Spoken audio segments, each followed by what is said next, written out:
Dear students, welcome back to my class. Now we are moving to the next subtopic of this chapter, that is analysis of data, standard deviation. In biostatistics, I have mentioned that there are two different methods are generally employed for analyzing the data. What are they? The first one is called the measures of central tendency and the second one is called the measures of dispersion. Measures of central, what is meant by measures of central tendency? It is one of the analysis data in which we are selecting a particular point, and the peculiarity of this point is that it will, when we are selecting that particular point, it will generally balance the other variables in that particular observed data. For example, if we are considering mean, median, mode, generally we are taking only a particular variable from a set of variable, and this variable will be selected in such a way that it will equalizes all the other variables in that observation. നമ്മൾ പറഞ്ഞിരുന്നു central tendency എന്നുണ്ടെങ്കിൽ നമ്മൾ എടുക്കുന്ന ഡാറ്റയിൽ ഏതെങ്കിലും ഒരു particular point ഒരു 5 observation ഉണ്ടെങ്കിൽ ആ 5 ഒബ്സർവേഷൻ ചിലപ്പോൾ ഒരു മൂന്നാമത്തെ ഒബ്സർവേഷൻ ആവും നമ്മൾ എടുക്കുക. ആ മൂന്നാമത്തെ ഒബ്സർവേഷൻ എടുത്താലുള്ള പ്രത്യേകത എന്താണ്?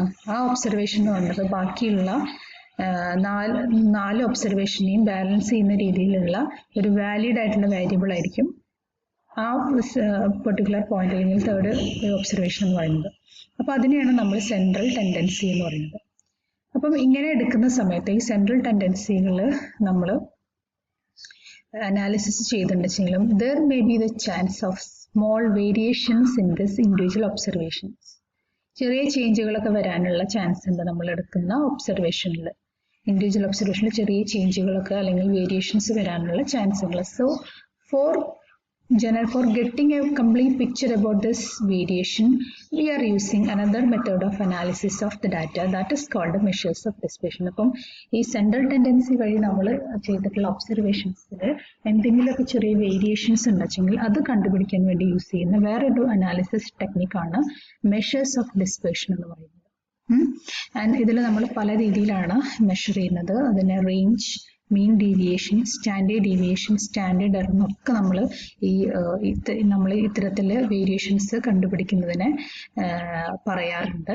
അപ്പോൾ അതിൽ നിങ്ങൾ സിലബസിൽ നിങ്ങൾക്ക് പഠിക്കാനുള്ളത് what does mean by standard deviation and standard error. That means എങ്ങനെയാണ് ഈ അനാലിസിസ് ചെയ്തിട്ടുള്ള സെൻട്രൽ ടെൻഡൻസി വഴി അനാലിസിസ് ചെയ്തിട്ടുള്ള ഡാറ്റയിലുള്ള ചെറിയ വേരിയേഷൻസിനെ എങ്ങനെയാണ് നമുക്ക് കണ്ടുപിടിക്കാൻ പറ്റുക. അതാണ് ഈ സ്റ്റാൻഡേർഡ് ഡീവിയേഷൻസും സ്റ്റാൻഡേർഡ് എററും ഒക്കെ വെച്ചിട്ട് നമ്മൾ മനസ്സിലാക്കുന്നത്. അപ്പോൾ നമുക്കത് നോക്കാം. What does mean by standard deviation? The standard deviation was first introduced by Carl Pearson, and this is also called root mean square deviation. That means it is the square root of arithmetic mean of the series which is under consideration. ഞാൻ പറഞ്ഞിരുന്നു central ടെൻഡൻസികളിൽ വരുന്ന ഒബ്സർവേഷനിലുള്ള minute variations കണ്ടുപിടിക്കാനാണ് നമ്മൾ measures of dispersion use ചെയ്യുന്നത്. അപ്പോൾ ഇതിന്റെ definition തന്നെ ഇതിന്റെ formula വെച്ചിട്ടാണ് നമ്മൾ ഇതിന്റെ ഡെഫിനിഷൻ പറയുന്നത്. അതായത് this is a square root of arithmetic mean. അപ്പോൾ അരിത്തമാറ്റിക് മീനിൽ വരുന്ന വേരിയേഷൻസ് കണ്ടുപിടിക്കാൻ വേണ്ടിയിട്ട് യൂസ് ചെയ്യുന്ന ഒരു ടെക്നിക്കാണ് സ്റ്റാൻഡേർഡ് ഡീവിയേഷൻ എന്ന് പറയുന്നത്. അപ്പം നമുക്ക് കിട്ടുന്ന അരിത്തമാറ്റിക് മീനിന്റെ സ്ക്വയർ റൂട്ട് എടുക്കുക. അങ്ങനെ എടുക്കുമ്പോൾ നമുക്ക് കിട്ടുന്ന റിസൾട്ടാണ് സ്റ്റാൻഡേർഡ് ഡീവിയേഷൻ എന്ന് പറയുന്നത്. And this is always represented by the letter sigma. അപ്പം എന്താണെന്ന് നോക്കാം. So if you have a set of data which is starting from x1, x2 up to xn, x1, x2, x3, x4 അങ്ങനെ xn വരെയുള്ള ഒരു set data ഉണ്ടെന്ന് വിചാരിക്കുക. അപ്പോൾ അതിൽ നമ്മൾ സ്റ്റാൻഡേർഡ് ഡീവിയേഷൻ എങ്ങനെയാണ് കാണുക എന്ന് വെച്ചിട്ടുണ്ടെങ്കിൽ as per the definition square root of the arithmetic mean. Okay, അപ്പോൾ നമുക്കറിയാം നമ്മൾ അരിത്തമാറ്റിക് മീനിലാണെങ്കിലും മീഡിയനിലാണെങ്കിലും മോഡിലാണെങ്കിലും ഒക്കെ എന്താണ് ഡിസ്ക്രീറ്റ് സീരീസും അൺഗ്രൂപ്പ്ഡ് സീരീസ്, അൺഗ്രൂപ്പ്ഡ് ഡാറ്റയും ഗ്രൂപ്പ്ഡ് ഡാറ്റയും ഒക്കെ വെച്ചിട്ട് പല ഇക്വേഷൻസ് വെച്ചിട്ടാണ് നമ്മൾ പഠിച്ചിട്ടുണ്ടായിരുന്നത് അല്ലേ. അപ്പം ഒരു അൺഗ്രൂപ്പ്ഡ് ഡാറ്റ ആണെങ്കിൽ അതിന് നമ്മൾ യൂസ് ചെയ്യുന്ന ഫോർമുല വേറെയാണ്. അതുപോലെ ഗ്രൂപ്പ്ഡ് ഡാറ്റ ആണെങ്കിൽ ഗ്രൂപ്പ്ഡ് ഡാറ്റയിൽ 2 ടൈപ്പ് ഉണ്ട്, ഡിസ്ക്രീറ്റ് സീരീസും ഉണ്ട്, കണ്ടിന്യൂസ് സീരീസ് ഉണ്ട്. അപ്പോൾ ഈ 2 കേസിലാണെങ്കിലും നമ്മൾ ഡിഫറെൻറ്റ് മെത്തേഡ്സ് ആണ് യൂസ് ചെയ്യുന്നത്. അതുപോലെ തന്നെ സ്റ്റാൻഡേർഡ് ഡീവിയേഷൻ്റെ കേസിലും നമുക്ക് നമുക്ക് തന്നിട്ടുള്ള ഡാറ്റയിനനുസരിച്ചിട്ട് എങ്ങനത്തെ ടൈപ്പ് ഡാറ്റയാണോ നമുക്ക് തന്നിട്ടുള്ളത് അതിനനുസരിച്ച് നമുക്ക് സ്റ്റാൻഡേർഡ് ഡീവിയേഷനെയും എന്ത് ചെയ്യാൻ പറ്റും, 2 രീതിയിലാണ് മെയിനായിട്ട് കാൽക്കുലേറ്റ് ചെയ്യുന്നത്. The first one is called as standard deviation equal to root of sigma xi minus x dash whole square divided by small n. ഇതൊരു അൺഗ്രൂപ്പ്ഡ് ആയിട്ടുള്ള ഒരു ഒബ്സർവേഷൻസ് മാത്രം തന്നിട്ടുള്ള ഒരു കേസ് ആൻസറിലാണ് നമ്മൾ ഈ ഒരു ഫോർമുല യൂസ് ചെയ്യുന്നത്. But for A frequency distribution എന്ന് പറഞ്ഞാൽ എന്തായിരുന്നു, നമ്മളുടെ ഇൻഡിവിജ്വൽ ഡാറ്റയിൽ ഫ്രീക്വൻസി തരും, അതുപോലെ ക്ലാസ് ഇൻ്റർവൽസ് ഒക്കെ തരികയാണെങ്കിൽ we need to use this formula, that is standard deviation equal to square root of sigma fi into xi minus x dash whole square divided by total n. ഇവിടെ എന്താണ് മുകളിലുള്ള ഫോർമുലയായിട്ടുള്ള വ്യത്യാസം എന്താണ്, ഇവിടെ ഫ്രീക്വൻസി ഉണ്ട്, പിന്നെ അതുപോലെ ഈ ക്യാപിറ്റൽ എൻ നമ്മൾ കാൽക്കുലേറ്റ് ചെയ്യണം. ഇവിടുത്തെ കാൽക്കുലേറ്റർ സ്മോൾ എന്ന് പറഞ്ഞെങ്കിൽ നമുക്ക് തന്നിട്ടുള്ള നമ്പർ ഓഫ് ഒബ്സർവേഷൻ ആണ്. പക്ഷെ ഇവിടുത്തെ ക്യാപിറ്റൽ എൻ എന്ന് പറയുന്നത് നമ്മൾ എന്താണ് തന്നിട്ടുള്ള എല്ലാ ഫ്രീക്വൻസികളെയും തമ്മിൽ ആഡ് ചെയ്യണം. അതുപോലെ ഇവിടുത്തെ xi എന്ന് പറയുന്നത് ക്ലാസ് ഇൻ്റർവെൽസ് ആയിരിക്കും തരിക. ഫ്രീക്വൻസി ഡിസ്ട്രിബ്യൂഷൻ ആയതുകൊണ്ട് ക്ലാസ് ഇൻ്റർവെൽസ് വരുമ്പോൾ അതിന് മിഡ് വാല്യൂ ആണ് എടുക്കുക xi ആയിട്ട്. ഇവിടെ ആകുമ്പോൾ ഡയറക്റ്റ് നമുക്ക് തന്നിട്ടുള്ള ഡാറ്റയെ അങ്ങനെ യൂസ് ചെയ്യാൻ കഴിയും. സോ എങ്ങനെയാണ് ഈ 2 മെത്തേഡും വെച്ചിട്ട് സ്റ്റാൻഡേർഡ് ഡീവിയേഷൻ കാൽക്കുലേറ്റ് ചെയ്യാന്നുള്ളത് നോക്കാം. Methods of calculation of standard deviation. അപ്പം ആദ്യം നമ്മൾ തന്നിട്ടുള്ള ക്വസ്റ്റ്യൻ എങ്ങനത്തെ ടൈപ്പ് ആണെന്നുള്ളത് നോക്കണം. Calculate the standard deviation for the following data 7, 8, 11, 6, 13, 8, 10. ഇവിടെ നോക്കൂ, ഇവിടെ ജസ്റ്റ് ആ ഡാറ്റകൾ ആ വേരിയബിൾ മാത്രമേ തന്നിട്ടുള്ളൂ അല്ലേ, ഫ്രീക്വൻസി ഒന്നുമില്ല. So we have to use the formula standard deviation equal to root of sigma into xi minus x dash whole square divided by small n. Here small n is equal to 7.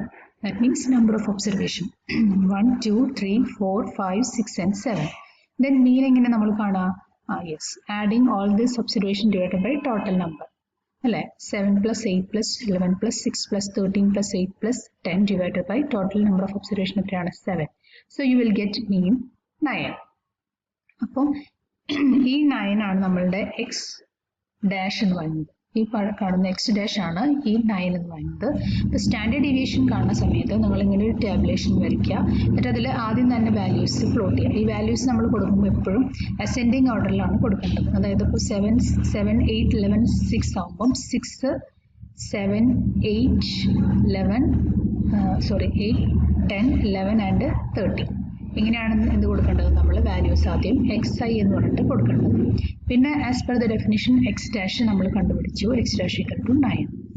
So പിന്നെന്താണ് കണ്ടുപിടിക്കുന്നത്, xi minus x dash, that is xi എന്ന് പറയുന്നത് 6 minus x dash എന്ന് പറയുന്നത് 9. So 6 minus 9 equal to -3. Then 7 minus 9 equal to -2. 8 minus 9 equal to -1. Then 10 minus 9 is equal to 1. അങ്ങനെ ഈ ഒരു column നമ്മൾ കംപ്ലീറ്റ് ചെയ്യും. പിന്നെ എന്ത് ചെയ്യണം, ഈ xi മൈനസ് എക്സ് ഡാഷിൻ്റെ സ്ക്വയർ എടുക്കുക, ദാറ്റ് ഇസ് -3 ഹോൾ സ്ക്വയർ 9, 4, 1, 1, 1, 4, 16. അപ്പോൾ ഇതിനനുസരിച്ചിട്ടുള്ള സ്ക്വയർ റൂട്ട്സ് നമ്മളിവിടെ എടുത്തു. എന്നിട്ട് ഇതിനെന്ത് ചെയ്യണം, നമ്മൾ സിഗ്മയാണ് പറഞ്ഞിട്ടുള്ളത്, ഇതിനെ നമ്മൾ ആഡ് ചെയ്യണം. So you will get 36. എന്നിട്ട് നമ്മളുടെ ഈ വാല്യൂസ് ഈ ഫോർമുലയിൽ ഇട്ട് കൊടുക്കുക. Standard deviation equal to root of sigma xi minus x dash whole square divided by n. That is equal to root of 36 divided by number of observation equal 7. So you will get 2.27. So the standard deviation of this particular information is 2.27. ഇത്രയും variations നമ്മളിതിൽ നമുക്ക് കാണാൻ പറ്റും. Okay. Then next, find the standard deviation for the following frequency distribution. നമുക്കറിയാം frequency distribution ആണെങ്കിൽ നമുക്ക് class ഇൻ്റർവെൽസും ഫ്രീക്വൻസിയും രണ്ടും സെപ്പറേറ്റ് തരും. അപ്പം ക്ലാസ് ഇൻ്റർവെൽസും ഇതാണ് നമ്മുടെ question, class then frequency. So നമ്മൾ ഏത് ഫോമിലാണ് യൂസ് ചെയ്യേണ്ടത്, standard deviation equal to root of sigma fi xi minus x dash whole square divided by n. Here this capital n is equal to sigma f, അതായത് ഫ്രീക്വൻസികളെല്ലാം കൂടി കൂട്ടുന്നതാണ് capital n എന്ന് പറയുന്നത്. Okay, അപ്പോൾ നമ്മൾ അടുത്ത ഫസ്റ്റ് ചെയ്യേണ്ടത് എന്താണ്, ആദ്യം നമ്മളൊരു കോളം കൺസ്ട്രക്ട് ചെയ്യാം.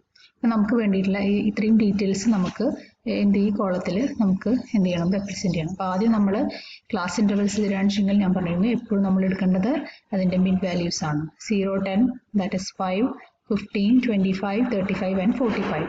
അതാണ് നമ്മുടെ മിഡ് വാല്യൂസ്. പിന്നെ നമുക്ക് തന്നിട്ടുള്ള കറസ്പോണ്ടിങ് ഫ്രീക്വൻസി എഴുതാം, 5, 7, 10, 6, 2. ദെൻ ക്യാപിറ്റൽ എൻ എന്ന് പറയുന്നത് എന്താണ്? സിഗ്മ എഫ് ഐ ആണ്. അപ്പം ഇതിൽ നിന്ന് നമുക്ക് ആദ്യം കണ്ടുപിടിക്കണം വെച്ചെങ്കിൽ എക്സ് ഡാഷ് കണ്ടുപിടിക്കണം. എക്സ് ഡാഷ് കണ്ടുപിടിക്കണമെങ്കിൽ എന്താണ്? അതിനുള്ള ഫോർമുലയാണ് 1/n sigma F I into X I. ഇതാണ് എക്സ് ഡാഷ് കണ്ടുപിടിക്കാനുള്ള ഇക്വേഷൻ. അപ്പോൾ നമുക്ക് ഫ്രീക്വൻസിയും മിഡ് വാല്യൂയും കണ്ടുപിടിച്ചെങ്കിൽ അതിൽ നിന്ന് എന്ത് കിട്ടും? എഫ് ഐ എക്സ് ഐ കിട്ടും. എൻ നമ്മൾ കാൽക്കുലേറ്റ് ചെയ്തു, സിഗ്മ എഫ് ഐ ആണ്. എഫ് ഐ എക്സ് ഐ എന്ന് പറഞ്ഞെങ്കിൽ എന്താണ്? ഈ ഫ്രീക്വൻസീനെ മിഡ് വാല്യൂ ആയിട്ട് മൾട്ടിപ്ലൈ ചെയ്തതാണ് എഫ് ഐ എക്സ് ഐ. അപ്പോൾ നമുക്ക് 25, 105, 250, 210, 90 ഇങ്ങനെ ഇത് രണ്ടും കൂടി മൾട്ടിപ്ലൈ ചെയ്യുന്ന സമയത്ത് ഇത് നമുക്ക് കിട്ടും. അതിനുശേഷം sigma F I X I കാണണം അല്ലേ? ദാറ്റ് മീൻസ് ഇതിനെല്ലാം കൂടി ആഡ് ചെയ്യുമ്പോൾ യു വിൽ ഗെറ്റ് 680. എന്നിട്ട് എന്ത് ചെയ്യുക? ഇപ്പോൾ നമുക്ക് sigma x y f I x ഐയും ക്യാപിറ്റൽ എന്നും കിട്ടി. ഇതിന്ന് നമുക്ക് എന്ത് കിട്ടും? എക്സ് ഐ കിട്ടും. That is xi is equal to 680 divided by 30. So 22.67. ഇനി ഇതിന് നമുക്ക് എന്ത് കാണണം? xi minus xi whole square ആണ്. അപ്പോൾ ആദ്യം xi മൈനസ് എക്സ് കാണാം. ഇതെങ്ങനെ കാണാം? ഈ ഇതാണ് മിഡ് വാല്യൂയിൽ നിന്ന്, അതായത് ഇതാണ് X minus 22.67. So you will get minus 17.67. 15 minus 22.67 minus 7.67. 25 minus 22.67 you will get 2.33. 35 minus 22.67 12.33. 45 minus 22.67 you will get 22.33. Then you have to take the root. Minus 17.67 root ആണ് ഈ കൊടുത്തിട്ടുള്ളത്. അപ്പോൾ അതിന് കറസ്പോണ്ടിങ് ആയിട്ടുള്ള റൂട്ട്സ് എല്ലാം നമ്മൾ ഇവിടെ കൊടുത്തു. എന്നിട്ട് നമ്മളുടെ ഇക്വേഷൻ നോക്കുക. ഇനി എന്താണ്? എഫ് ഐ ആയിട്ട് ഈ വാല്യൂസിന് നമ്മൾ മൾട്ടിപ്ലൈ ചെയ്യണം. എഫ് ഐ എന്ന് പറയുന്നത് ഏതാണ്? ഫ്രീക്വൻസിയാണ്. So 5 into 3 12. So you will get 1561. Then 7 into 58 411.81. അപ്പം ഈ ഫ്രീക്വൻസിയും ഈ x i minus x bar whole square കൂടിയിട്ട് മൾട്ടിപ്ലൈ ചെയ്യുമ്പോൾ you will get this result. Then ഇതിൻ്റെ എല്ലാത്തിൻ്റെയും സം എടുക്കണം. That means sigma.